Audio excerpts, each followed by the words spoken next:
Welcome back. ఇక మా discussion లో పాల్గొనడానికి సమైక్య మహిళా మండలి తరఫు నుంచి అరుణ గారు ఇచ్చేస్తారు. అరుణ గారు చెప్పండి, సెక్షన్ 498A మిస్యూజ్ అవుతున్నది అన్న వాదన వినపడుతుంది. అంటే ఈ చట్టం వల్ల ఎక్కువగా భర్త తరపు బంధువులు మాత్రమే బాధించబడుతున్నారన్న ఒక వాదన బాగా వినపడుతుంది. దీని మీద మీరే ఉంటారు. యాక్చువల్గా అసలు చట్టాల గురించి మాట్లాడటం మొదలు పెడితే ప్రతి చట్టము కూడా న్యాయంగా ఖచ్చితంగా అమలు చేస్తున్నారా, దీని మీద సరైన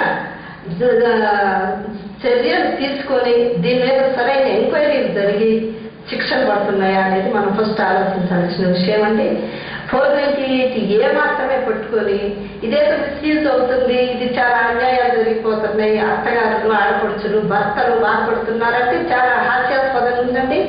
ఎందుకనగా కోడళ్ళు ఒక ఆడపిల్ల 20 సంవత్సరాలు దాదాపు తల్లిదండ్రుల మధ్యలో వాళ్ళ యొక్క ఆలోచనల ప్రకారం వాళ్ళు చెప్పిన విధంగా వాళ్ళు పెంచిన విధంగా వాళ్ళ సలహా మేర బ్రతికి ఒక్కసారిగా పెళ్లి చేసుకొని భర్త అనే ఒక అపరిచితుడితోటి అతి తక్కువ సమయంలో పరాయి ఇంట్లోకి వచ్చి జీవనం సాగించాలి అనే పరిస్థితిలో ఆవిడకి రక్షణ ఏంటండి, రక్షణ కావాల్సిన అవసరం ఉంది. ఇప్పుడు అత్తగారు ఆడపడుచులకి అనేక మంది సపోర్టర్స్ ఉంటారండి. వాళ్ళ ఫ్యామిలీ మొత్తం సపోర్ట్, అంతా ఒక సంఘం, వాళ్ళదొక కుటుంబం. వాళ్ళ కుటుంబంలో ఉన్న ఒక కుటుంబంలోకి ఒక ఒంటరి ఆడపిల్ల పెళ్లి అనే పేరుతోటి రావటం మొదలుపెట్టిన రోజు నుండి ఆమెకి అందరూ కూడా మంచిగా ఆహ్వానించి ఆమెకి సరైన విధంగా ఆమెకి జీవించే విధంగా అవకాశాలు కల్పిస్తే దానికి చట్టాలు అవసరం లేదండి. ఎక్కడైతే ఆమెని ఒక బానిసలాగా ఒక వరకట్నం తీసుకొచ్చే ఒక యాంత్రికమైన వస్తువులాగా ఆమెని ఖచ్చితంగా ఈమె మనకి వచ్చే ఏదో అప్పులు చేసిన వాళ్ళ దగ్గర వసూలు చేసే విధంగా వాళ్ళ దగ్గర నుండి వసూలు చేయాలా, ఎంత వసూలు చేయాలా, ఏమిస్తావు మాకు, మా ఆడపడుచుకి ఏమిస్తావు, మాకేమిస్తావు, లాంఛనాలేంటి, మీ అమ్మగారి నుండి ఏం తీసుకొస్తావు, అది ఒక పెళ్లితోటి ఒక వరకట్నంతో ఆగిపోవట్లేదండి. ఆ లైఫ్ లాంగ్ ప్రతి పండక్కి కూడా అల్లుడికి కూతురికి ఏం పెట్టారు అని అత్తగారికి వచ్చిన ఆర్గ్యుమెంట్స్ చూస్తామంటే ఖచ్చితంగా ఈ అత్త ఆడపడుచుల సంఘం పెట్టిన వాళ్ళని కొంచెం ఆలోచించమని నేను రిక్వెస్ట్ చేశాను. మీరు చూసారు లైవ్ లో చాలా మంది బాధితులు చెప్పారు, చిన్న సిల్లీ కాల్స్ తో మమ్మల్ని వేధిస్తున్నారు, మేము ఈ సెక్షన్ ఉంది, దీన్ని యూజ్ చేస్తాము, దీని ద్వారా మిమ్మల్ని అరెస్ట్ చేయిస్తాము అనేది ఒక రకమైన బ్లాక్ మెయిలింగ్ ద్వారా వెళ్తున్నారు వీళ్ళంతా. అసలు మాకు బ్లాక్ మెయిలింగ్ అంటున్నారు. బ్లాక్ మెయిలింగ్ అంటే మేడం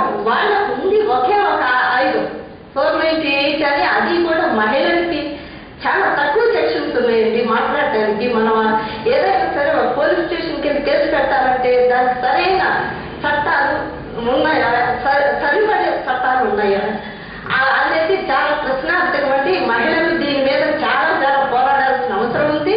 ఒక మహిళ సఫర్ అవుతుందంటే దానికి అనేకమైన సాక్ష్యాలు రుజువులు చూపించి వాళ్ళు పడే మానసిక వేదనని ఇంకా ఇంకా కూడా అక్కడ ఎక్స్ప్రెస్ చేయాలంటే దానికి ఎవిడెన్స్ ఏముంటుందండి?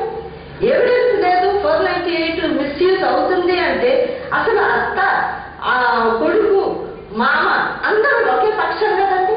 ఈమె ఒంటరి పక్షం. అక్కడ ఆ ఒంటరికి మనం సరైన న్యాయం చేయాలంటే సమాజపరంగా పక్కింటి వాళ్ళు కానీ వాళ్ళ బంధువులు కానీ తల్లిదండ్రులు కానీ ఇంటర్ఫీరెన్స్ ఉండదండి. అంటే అరుణగా ఇక్కడ అందరూ ఒకే కుటుంబంలో సభ్యులు కావచ్చు, అలాగే ఆడపడుచుంటుంది, ఆమె భాగస్వామి ఏమి లేనప్పటికీ కూడా ఈ చట్టం కింద ఈ చట్ట పరిధిలో ఆవిడ తీసుకొచ్చి ఆమెకి అరెస్ట్ చేయడం కానీ ఆవిడ శిక్షించడం కానీ ఎంతవరకు కరెక్ట్? ఆడపడుచు అనగానే అసలు ఫస్ట్ ఆడపడుచు అంటే అర్థమవుడు అని పేరు పెట్టుకొని ఈ భర్త కంటే కూడా ఆడపడుచులు వేధించే వాళ్ళు అనేక మంది ఉన్నారండి.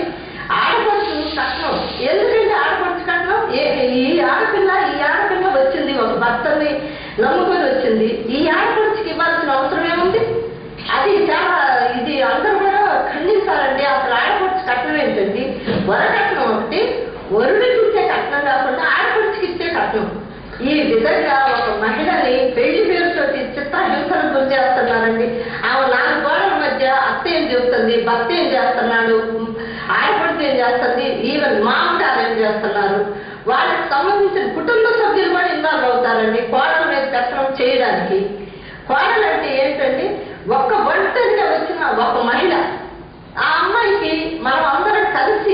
మంచిగా ఆ అమ్మాయిని ఆహ్వానించాల్సిన అవసరం ఉంది. కానీ ఎక్కడైనా కానీ ఇటువంటి హెరాస్మెంట్స్ మొదలైతే ఆ 498 మిస్యూజ్ అవుతుంది అని చెప్పే ముందు ఎంతవరకు అమలవుతుందంటే కరెక్ట్గా ఎంతమంది అత్త మామూలు కొడుకు వీళ్ళందరూ కూడా ఇన్ఫ్లుయెన్స్ చేపించి ఒంటరి మహిళని బసార్లు పెడుతున్నారంటే ఆమెకి లైఫ్ లేదండి. వన్స్ మ్యారేజ్ అయ్యి అత్తగారి ఇంటికి వస్తే ఆ అమ్మాయి మరలా పుట్టింటికి వెళ్తే ఆ అమ్మాయి జీవితం అంత క్లోజ్. ఏంటంటే చాలా హీనంగా చూస్తుంది. భర్త వదిలిపెట్టిన భార్య ఇంత అవార్చి చేస్తారు ఆ అమ్మాయికి.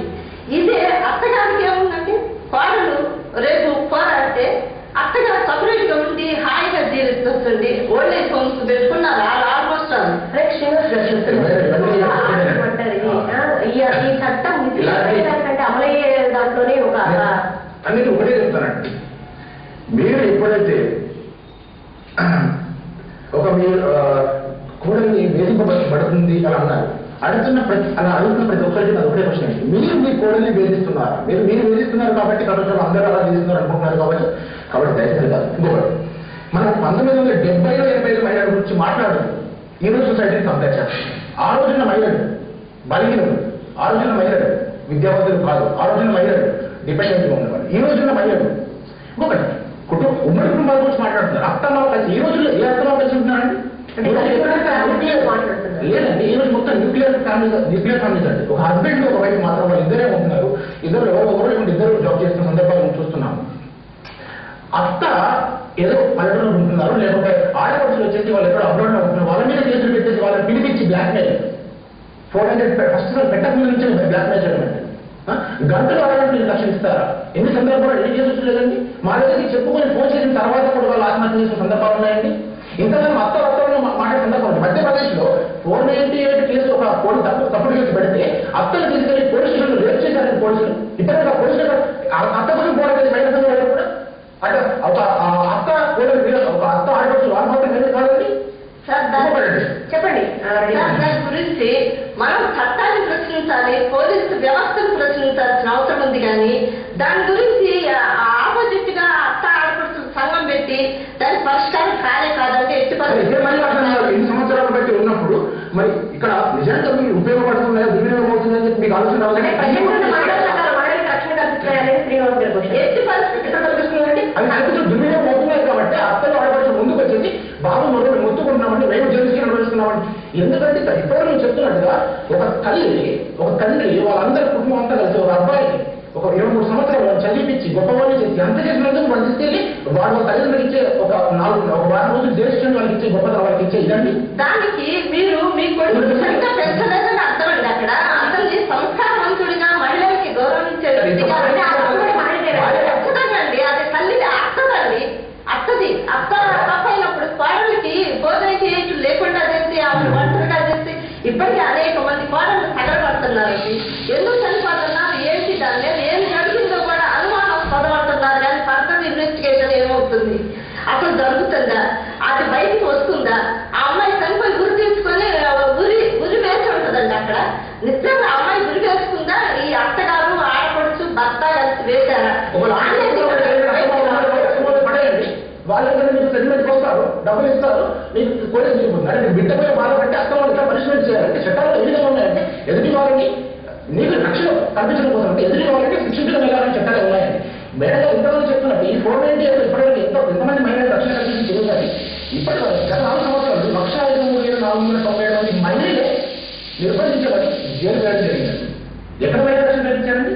ఇంకొకటి మన ఇండియన్ కాన్స్టిట్యూషన్ తీసుకున్నప్పుడు 14వ ప్రకటన అండి, రాజ్యాంగంలో 14th ఆర్టికల్ ఏం చెప్తుందంటే లా ముందు ప్రతి ఒక్కరు సమానమే. ఆ విధంగానే మన ప్రభుత్వము మన చట్టాలన్నీ ఉన్నాయని. కానీ ఈ రోజు ఇప్పుడు మహిళలకు చెప్పారు సార్, మహిళ ఒక చట్టం లేదు, మహిళలకి పురుషుల మీద లేదండి. అత్తమావుల మీద కసి తీసుకోవడం కోసం 15 చట్టాలు ఉన్నాయని నేను చెప్తున్నాను.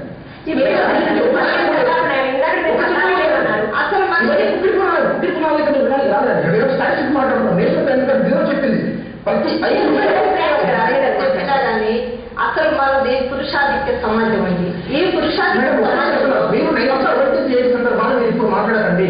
అవి అప్పుడు మాట్లాడుకుంటే బాగున్నాయి.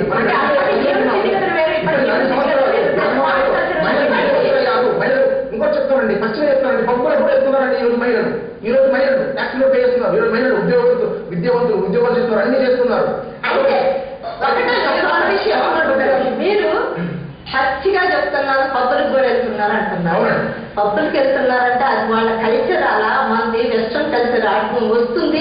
దానికి అనుగుణంగా పురుషులు వెళ్తున్నప్పుడు మహిళలు కూడా వెళ్తారండి. వెళ్తే వాళ్ళ ఎథిక్స్ వాళ్ళకు ఉంటాయండి. అంతేగాని దీంట్లోకి వాళ్ళు పచ్చిగా పబ్బులకు కూడా వెళ్తున్నారు. అంటే మహిళల మీద ఆధిపత్యం అనేది తగ్గాలండి. మహిళ ఏది చేసినా కానీ 10 మంది దృష్టి ఆకర్షింపబడుతుందండి. పురుషుడు ఒక స్త్రీని వివాహం చేసుకొని ఆమెను వదిలిపెట్టి తెల్లవారే ఇంకొక మహిళని మ్యారేజ్ చేస్తున్న సందర్భాలు అనేక ఉన్నాయండి. పురుషుడైనా సరే మహిళ అయినా సరే ఒక 2 రోజులు చేసుకోవడానికి చట్టం చెప్తుందండి. అది నేను చెప్పేది కాదండి. అంటే పని చెప్తామంటే ఇప్పుడు ఎవరి కోసం చట్టం రాస్తున్నామా, లేకుంటే గవర్నమెంట్ కోసం ప్రజలు వచ్చిన చట్టం మనం అమలు చేద్దామండి. ఇప్పుడు అసలు చట్టాలు సంఘాలు ఇవన్నీ కూడా ఉన్నది ఎవరి కోసం అంటే బలహీనుల కోసం అండి. బలహీనులు ఎక్కడున్నారు అంటే అత్త, ఆడపడుచు, భర్త, మామ, ఎవరు బలహీనులు కాదండి.